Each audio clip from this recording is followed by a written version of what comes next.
Good afternoon, brothers and sisters. You know the drill by now. My name is Matthew Gill. I'm prophet and first elder of the restored branch of Jesus Christ.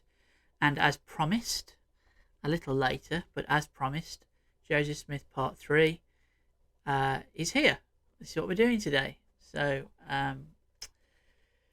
just to recap, we've been over the first vision. We've been through the translation of the plates. And now we're going to shift our focus to Kirtland. Now, obviously, I'm not going to discuss everything about Kirtland in the time I have available to me today, but we're going to cover the salient points, and we're going to look at a few figures and facts, try and answer some questions along the way, because I have about 10 questions from people about Kirtland. And they all pretty much fit in with the lesson, so that's really, really good.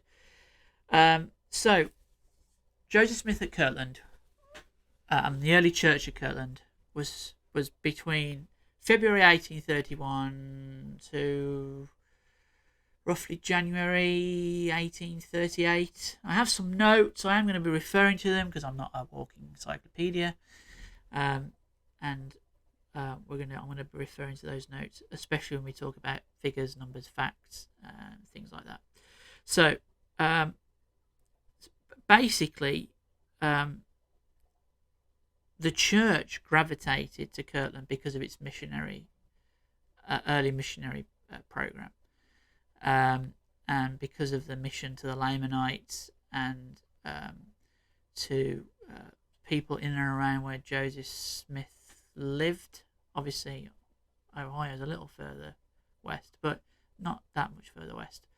And so it was. I think it was a natural progression from where he was living to a fresh outlook. And the church had set up branches, or a branch within the Kirtland area, and the church had been established there. So it wasn't like Joseph was walking into a totally virgin territory. The church had been established. There was a small community of saints there, but it was like a frontier town. I mean, I'm not an American, but I've seen pictures of it, and it's like a frontier town, or it was like a frontier town at the time. There was hardly anything there, hardly any roads, and it was quite virgin territory with regards to population and buildings and things. So really, by the time the saints left by the time Joseph left in 1838, because not all the saints left, but by the time Joseph left in 1838, so much had been achieved. I'm talking about infrastructure now, roads, buildings, infrastructure of the day. It was an established town. It had obviously the temple and shops and houses and yards and all those things that you would typically find going further east back to Joseph's childhood home. The community was mostly farming community, and most of the people that emigrated from the east to Ohio were mostly poor farming stock from America, from what we would call in Europe the peasantry of America, really. And that, apart from the odd occasional educated man that wandered into Joseph Smith's, and there were a few, most of the membership of the church at that time was made up of, farmers, labourers, immigrants from Europe that had come over, and which is why Joseph relied heavily on educated men, because obviously you couldn't do that with immigrants, farmers, or whatever. So, which is why Sidney Rigdon is important in the Kirtland era. While Oliver Cowdery becomes important, Martin Harris, who was very wealthy, they have a really large voice in Kirtland. But Kirtland was a period of great growth, but also a period of massive apostasy or falling away.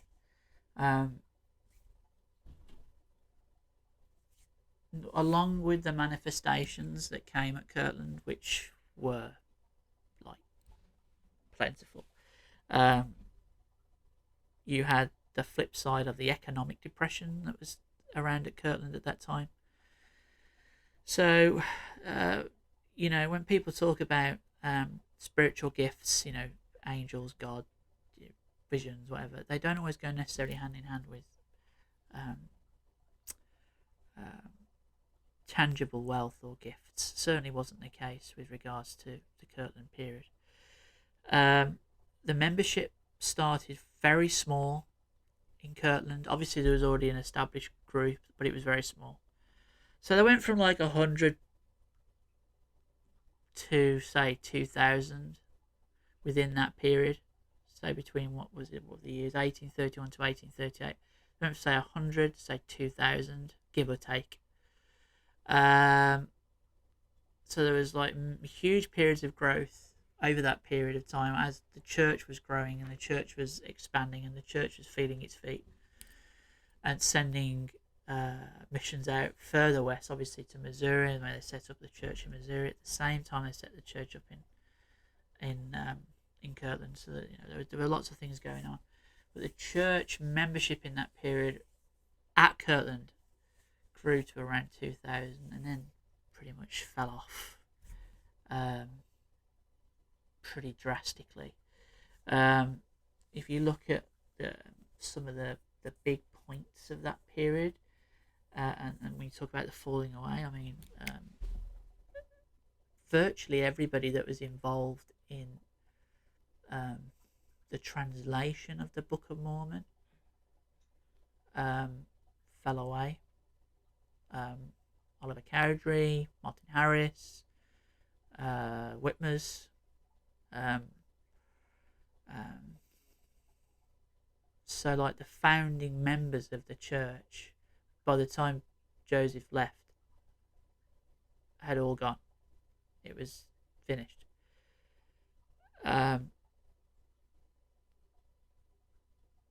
So although the period of growth was amazing, the outcome at the end was pretty terribly drastic for that period. So they lost a lot of their like their founding fathers of the church. They lost them all. They went from believing Joseph Smith was a prophet to believing he was what's the word they use, a fallen prophet. So there was a lot going on there. Now the prophet Joseph Smith moved to Kirtland in 1831, February of that year, and they lived in the upper part of the Neil K. Whitney store, which was already in situ. Neil K. Whitney had a store there, and he was expecting the prophet to come. And I think there's a famous line, isn't there, when Joseph gets out at the Neil K. Whitney store and he goes, I'm looking for Neil K. Whitney, and he goes, here I am, and the prophet says something like, you prayed me here, now what do you want with me, and all that. So he basically embedded himself with the Whitneys for a period. They lived, he and Emma, in a renovated, remodeled top floor of the store. They stayed there for about a year and a half until they got on their feet.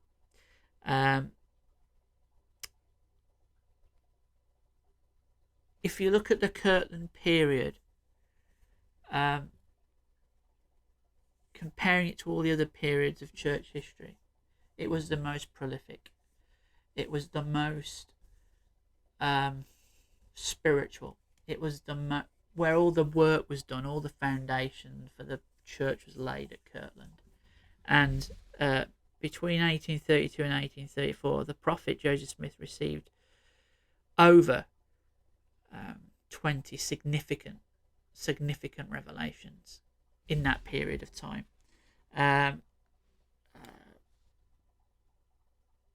Revelations that include things like the word of wisdom, to huge revelations like the vision. He received that in Ohio. So most of them, if you look through the Doctrine and Covenants, most of the revelations that we have in the Doctrine and Covenants were received at that period, or all the big ones. All of the gravitas was received there at Kirtland. And to be fair, most of the Doctrine and Covenants is from the Kirtland era, which says a lot, really, about the time that people were living in. It was at Kirtland that Joseph Smith started his work on the inspired version of the Bible. Obviously, that work wasn't finished at Kirtland, but it was started at Kirtland. It's when he and Sidney Rigdon really hammered it hard in that period of time. And if I had to guess, because I don't know, but if I had to guess, I would say that a large portion, if not most of it, was completed at Kirtland. We know it wasn't printed till a lot later, until after Joseph died. But I would imagine, in fact, I probably know that most of the work was achieved at Kirtland.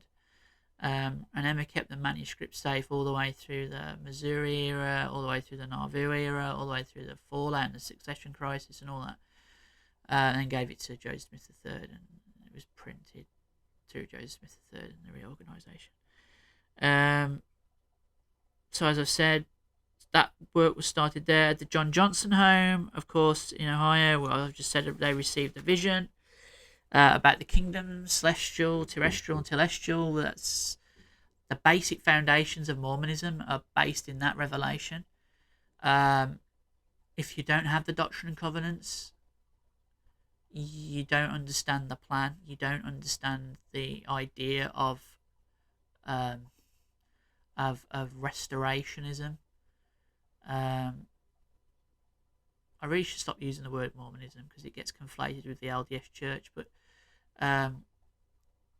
if you don't have the Doctrine and Covenants, you really don't understand the restoration doctrine, because everything within the Doctrine and Covenants is based upon the foundation and building of the church as an entity, and also its theology is based in the Doctrine and Covenants, and all of that theology was received at Kirtland.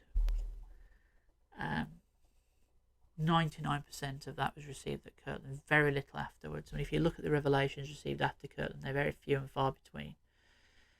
And of course, the biggest is section section 76, which is the vision. And so we can see a pattern starting to form at Kirtland, precept upon precept, little by little, or establish this, establish that, and then we'll give you the big stuff. And it was also at the also during and around the Kirtland era, we're going through 1832, 1833, that you have all these manifestations of people's personal manifestations of Christ, angels. Don't forget the hymn Spirit of God was written about that period, and of course was sung at the dedication of the Kirtland Temple, but it was written about that period. The Spirit of God like a fire is burning, and it burnt very brightly in that period. Sidney Rigdon said in January of 1832, in the presence and company of Joseph Smith, he beheld Christ on the right hand of the Father, witnessed angels and other things worshipping God. In 1833, Neil K. Whitney in the store there, members of the School of the Prophets, which I'll get to in a minute, beheld Christ and angels. Many members beheld angels and saw the Saviour during visions in the Kirtland Temple. Lots happened in that period. While it was a massive time for manifestations of the Spirit, it was a very big time of sacrifice and hardship for many of the people there. Now, I'll get to the temple in a minute, and I'll get to the School of the Prophets. So I think I've answered some of these questions. David asked, what was the early church like at Kirtland? I think I've just gone over that. Michael asked, do we know how many revelations Joseph received at Kirtland? Well, significant ones, about 20.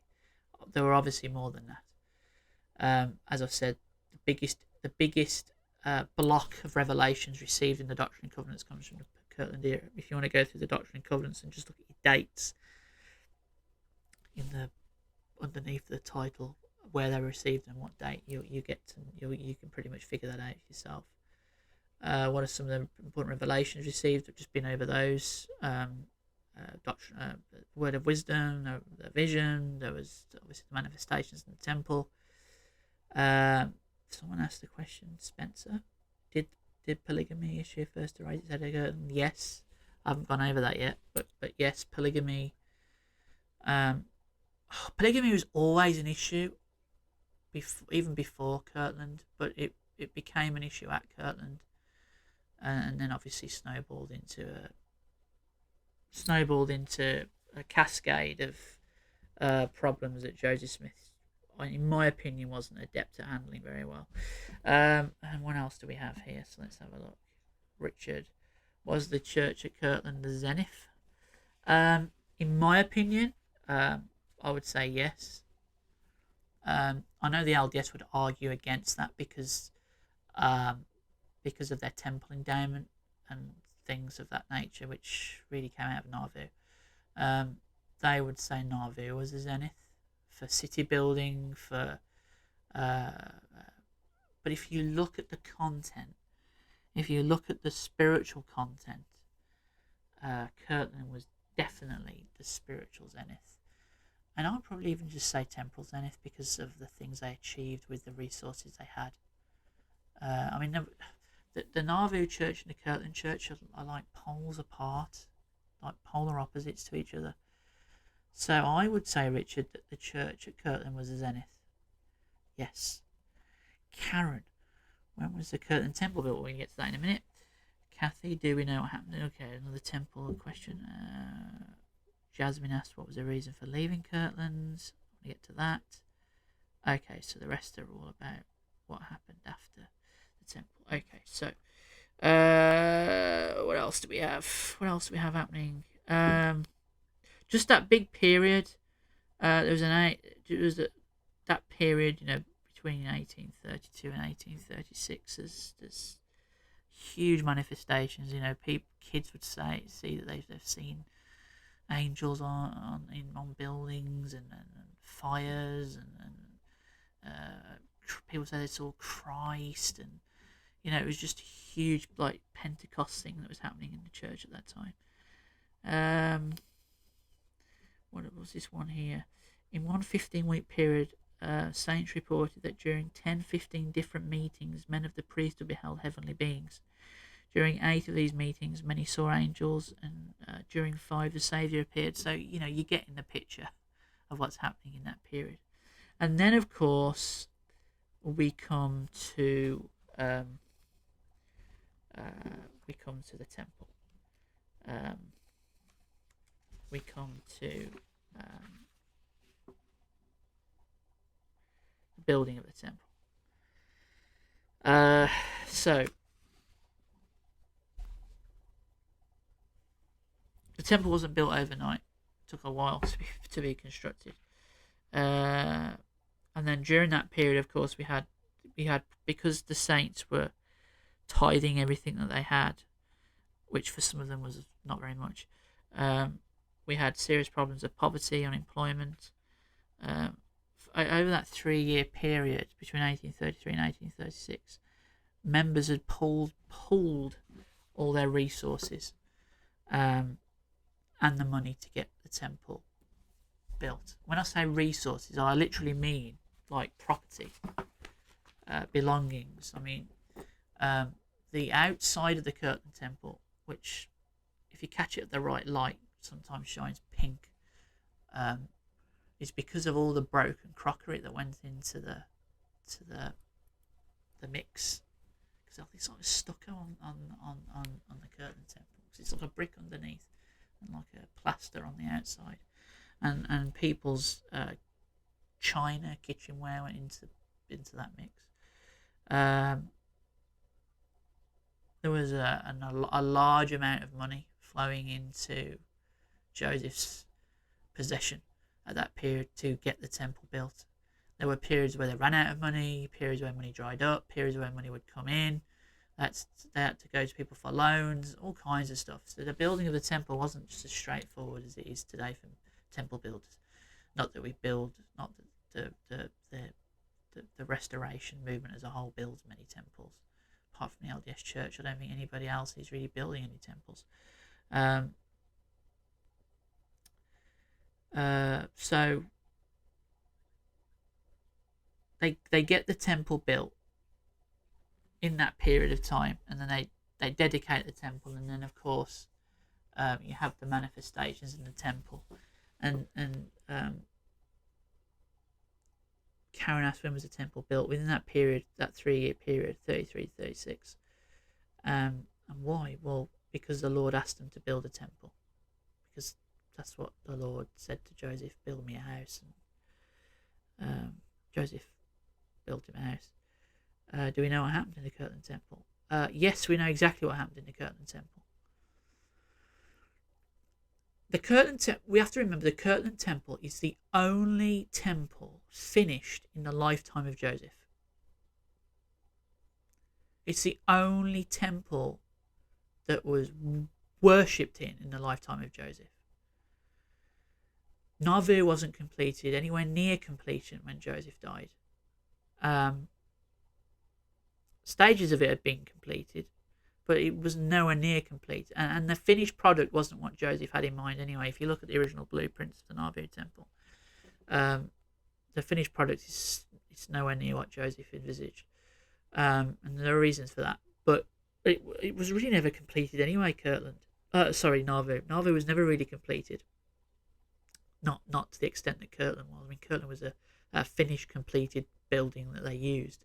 Now, they used Kirtland Temple in a numerous ways, especially they used it to worship in. Often.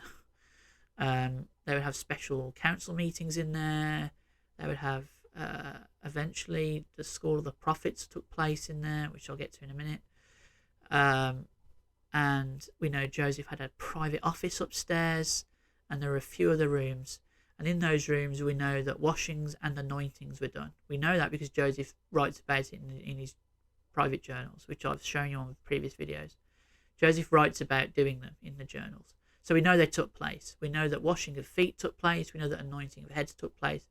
We know that washing of bodies took place. There was no LDS type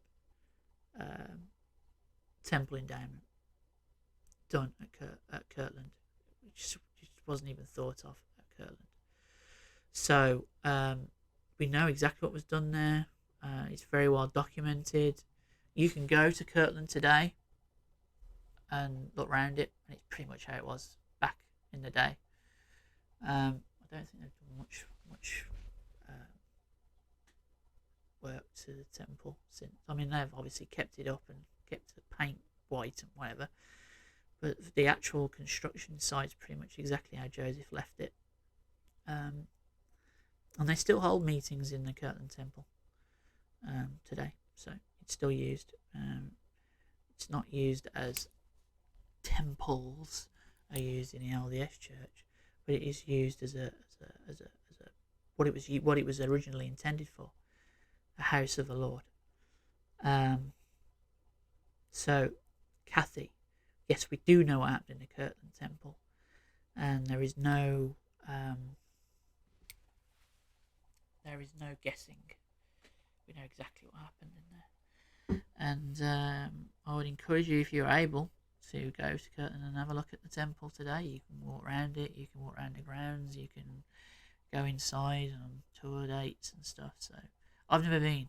I've only ever seen the virtual tour. It's something I would love to do, and one day maybe, who knows. But I do feel drawn to the Kirtland Temple.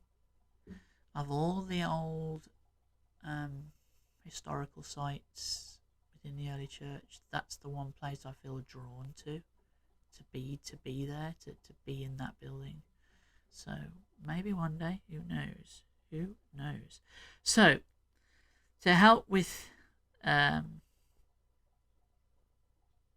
saints' financial worries and problems,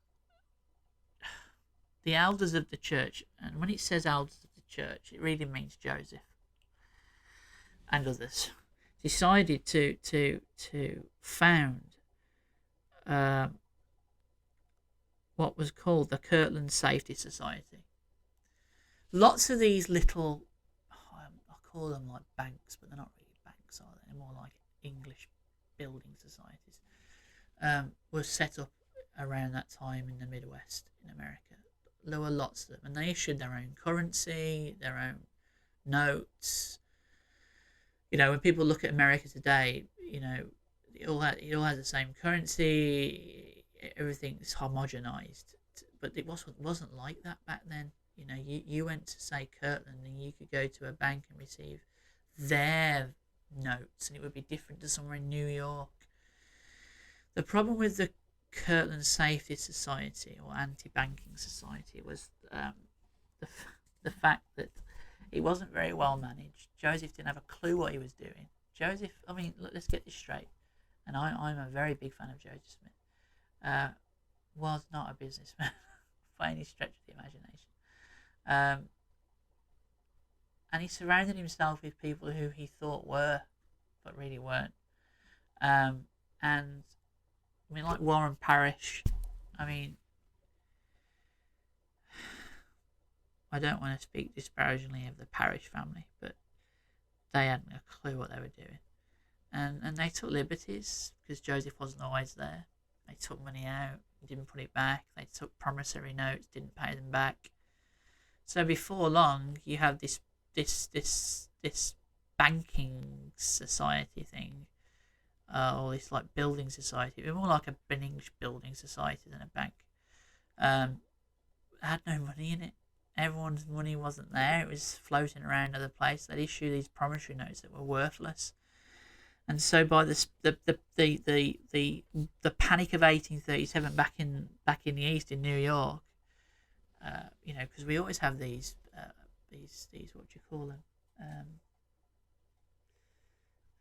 economic meltdowns, don't we? We're having them since, you know, we walked out the Garden of Eden. There was a big financial collapse in 1837, swept across most of the Midwest, certainly swept across Ohio, and the creditors that were behind the endeavour said, we want our money back. And the Safety Society couldn't issue them any money because it wasn't there. So the currency they'd been dishing out and the promissory notes were backed by nothing, just by thin air. So they couldn't pay them back, so they had to shut it down, which led to major issues. I mean, look, you know, some of these peasant farmers had shoved tons and tons of money into this endeavour to help pay for the backlog of the Kirtland Temple and received nothing from it. Which led to a huge falling away, which led to bitterness, which led to anger, which led to all kinds of things that it would lead to. And they were unable, you know, Joseph was unable to collect money, unable to meet all his financial obligations, and it broke. So Helen asks, I've heard of the banking crisis in Kirtland. Can you explain it, and why was it such a big problem for the early church? Because that's what I've just said. These people put everything into it, believing that they were listening to Joseph Smith, who, by the way, they thought was a prophet 24/7, which obviously he's not. And he'd never make a mistake, would he? Because, you know, he's a prophet, so why would he make a mistake? Which obviously didn't understand what being a prophet was, which I'll get to later. And so it led to debt, plight, poverty, and many people left the church because of it, and saw Joseph Smith in what they called a new light. And that's really where it all started to fall apart. And by 1838, Joseph had up and left anyway. So, School of the Prophets. The School of the Prophets was established during that period. It was first held in the Neil K. Whitney store, and then obviously when the Kirtland Temple was completed, they held meetings in the Kirtland Temple, in some of the upper rooms in the Kirtland Temple. I say upper rooms; they were just like little small classrooms. You can see them on the virtual tour. And then they would discuss all kinds of things.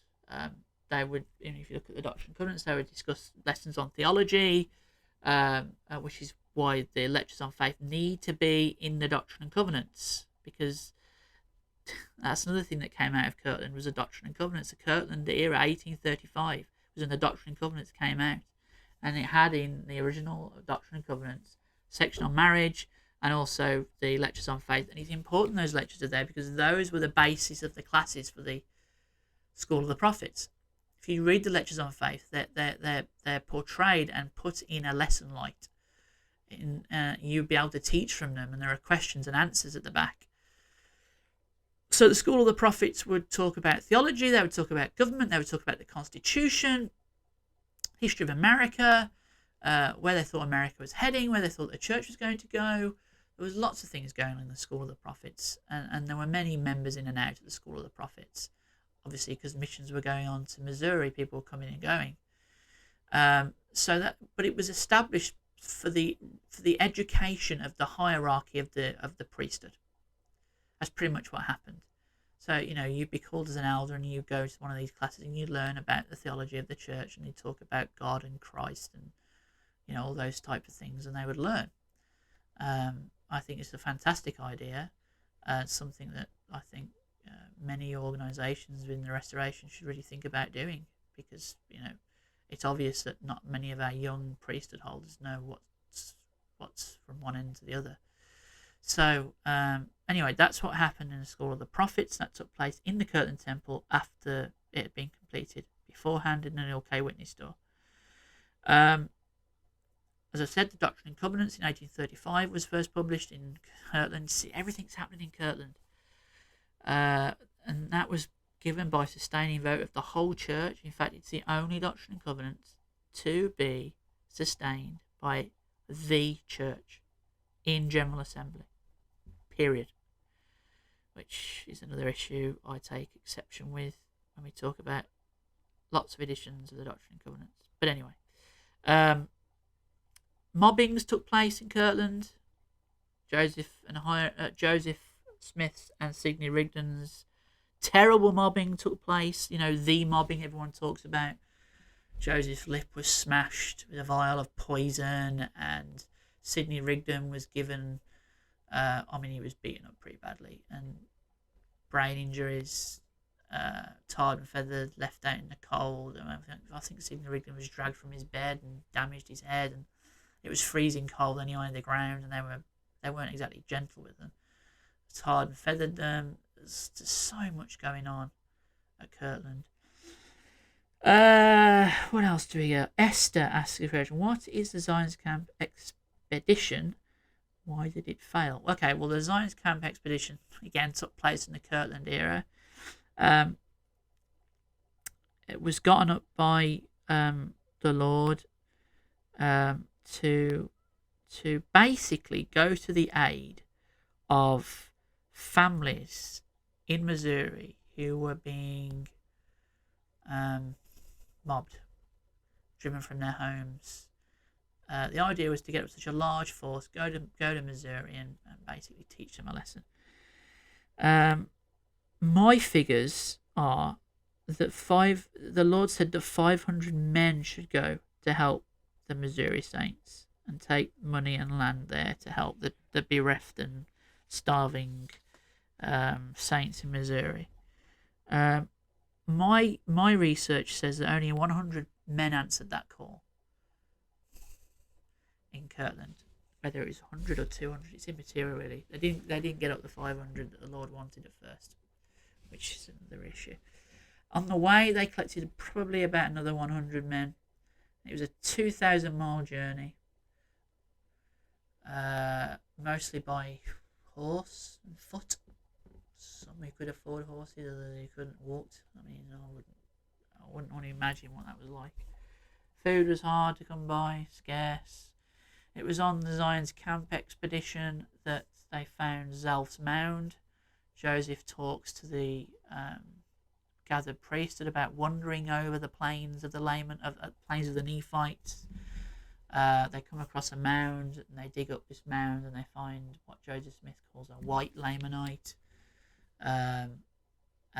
who lived in the days of Onondagas, the prophet Onondagas, and was around at the fall of the Nephite civilization. And they dig it up, and they look at the bones, and they talk about the Nephites. And so Joseph Smith and the early church knew the areas they walk in were all Book of Mormon lands. There are people in the reorganization that don't think that ever took place. Well, I'm sorry, it's recorded in Joseph Smith's diaries that it took place. So, if Joseph Smith recorded it, it probably happened. The basic, just rounding off the Zion's Camp expeditionary march, was they got to a place called Fishing River, and a mob had been gotten up by the people in Missouri. They'd heard that this expedition was on its way. Obviously, you wouldn't use like 2,000 miles. You're not going to get there in a day. They noticed they were coming, and they got up a mob, and they went all out to try and stop them. Guns, ammunition. You know, this is America, isn't it? Crikey. You had like Joseph's party on one side of the river, and the mobs on the other side of the river, and the mobs went across the river, and all of a sudden, I think Joseph says something like, "Behold the hand of the Lord," or something like that, and this big storm comes up, and the river rises rapidly, and these hailstones and there's lightning, but it's only affecting the one side, which is really interesting. And it forces the mobbers back. I think a couple of them died, but it forces the mobbers back. And the survivors of the mob fled. I don't know whether they realised that God was helping Joseph and the march. They certainly realised that something supernatural took place in that period, that small period of time.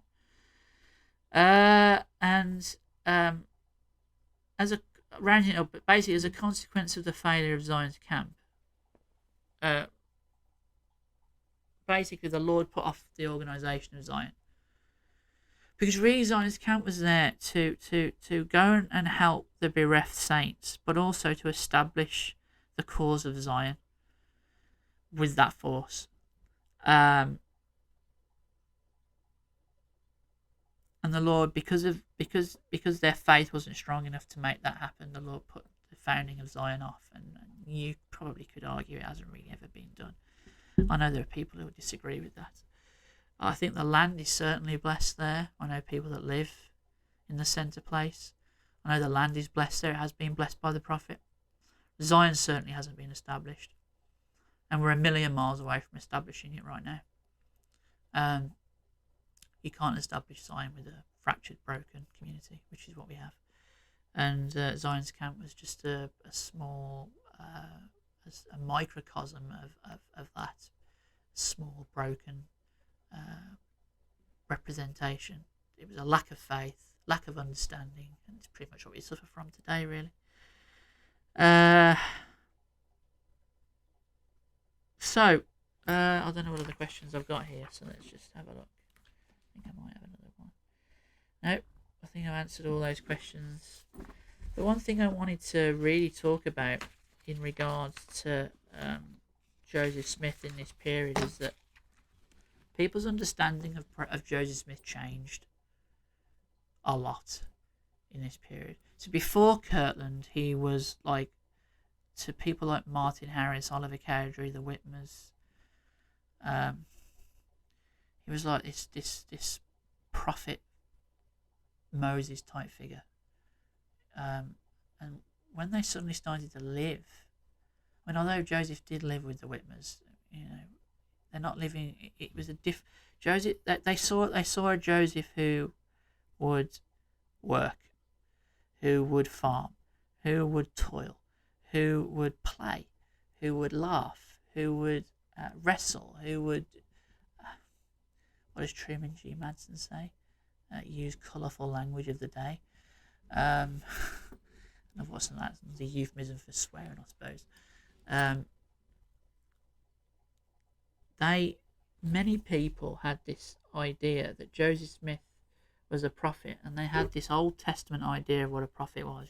The beard, the robe, the staff, 24/7. Joseph really smashed that perception to pieces, really.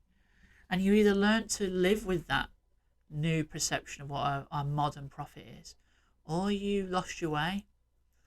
Like many who came to his door in the Kirtland era, who came searching for a Moses or an Abraham or an Elijah, and suddenly found a prophet in the clay, in surrounded by the clay of modern man, and they couldn't get their heads around it. They couldn't understand, how can this man, this loud, obnoxious, terribly funny man be called of God? I don't. Why is he out there farming and building things? I don't. Was he out there playing with them kids? Was he having a wrestle with them kids? It's strange, people's perception, and I don't think that's changed very much. Many people like to think that they have a healthy perception of what a prophet is. The LDS Church certainly think they do. But I don't think they do have a healthy. I don't think many people have a healthy view of what a prophet is. He was a man with imperfections, which many people don't believe. He was a man that joked with his friends. He was a man that played with the children of the community and got down and dirty with the community. And some found that very difficult to reconcile, and still do. Joseph Smith is like Robert E. Lee. He's like the Marble Man. The community have raised effigies to Joseph Smith. He is like the whiter than white, cleaner than clean. He is the untainted man. There's nothing weird about Joseph Smith. There's nothing unusual about Joseph Smith. And when you read his diaries, and you look at his family background, and you look at the people's interactions with Joseph Smith, you suddenly realise that that's just not who he was at all. And we need to understand that today, I think. From my own experience, people say the same. How can you do this and do that and do the other? A member of my family once said to me, "Well, aren't you supposed to be a prophet?" And I was like, "Well, do you actually understand what a prophet actually is?" Obviously not. You wouldn't have said that, would you? They have this preconceived idea. He's an elderly guy with a shirt and a tie and a jacket and suit and tie, whatever. And he never makes any wrong decisions, never says anything out of place. I'm just sorry, that's just not real life. And nobody knows the real life of most LDS prophets. No one ever sees their private life. Whereas I'm very open, and lots of other people who are called by God are very open about their relationship with God and other people. And most people don't understand that perception. They don't get their head around it. I think Joseph Smith struggled with that for a long period of time. I think he struggled with it all his life. And church has certainly struggled with it. We're going back to Kirtland before I finish, because I've gone on long enough. Kirtland for me is zenith. It is the peak. It is the pinnacle of perfection. Even though lots of things happened towards the end of the time there. And don't forget, Joseph fled in January 1838 at night with just a wagon. It wasn't like he left in the middle of the day with a great fanfare. Sidney Rigdon and Joseph Smith had it away on their toes, let's be frank about it. I'm okay with that. He's a man, he didn't want to get into trouble, didn't want to get mobbed, didn't want to get arrested, didn't want to get into trouble. I mean, he would, He didn't want the backlash. He'd already lost Oliver Cowdery, Martin Harris, the Whitmers. They'd all lost him. The Kirtland Temple was no longer being used. It had been stripped. There was a massive apostasy at that time, hemorrhaging hundreds and hundreds and hundreds of members. It was coming apart at the seams there. But at its peak, it was the zenith of the church for me. And I think any new organisation needs to look at Kirtland very closely, needs to look at what was achieved in Kirtland. And if you can achieve 1/10 of what they achieved at Kirtland, you're not doing too bad. Everything that came after was really an unmitigated disaster, really. Missouri, I won't go into too much of that horrible period of time.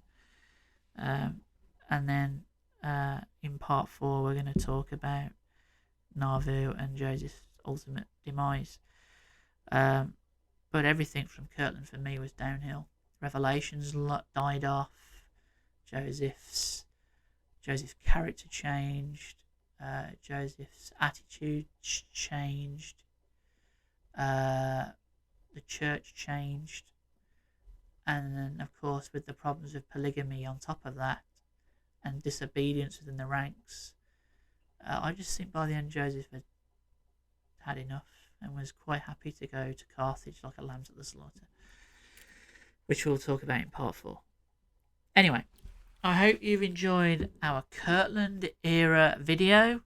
I hope it's answered some of your questions. I hope that everyone who sent me, and I want to thank everybody who sent me in questions. So let's go through the names. There were David, Michael, Graham, Spencer, Richard, Karen, Kathy, Jasmine, Helen, and Esther. I want to thank you all for sending in your questions or statements or whatever they were. And I hope that I've been able to answer them to your liking. And I hope that you've been able to enjoy this Kirtland video. I'm sure there's loads more I could talk about with Kirtland. But these are snapshots, so I want you to understand what it was like there for Joseph, the early church.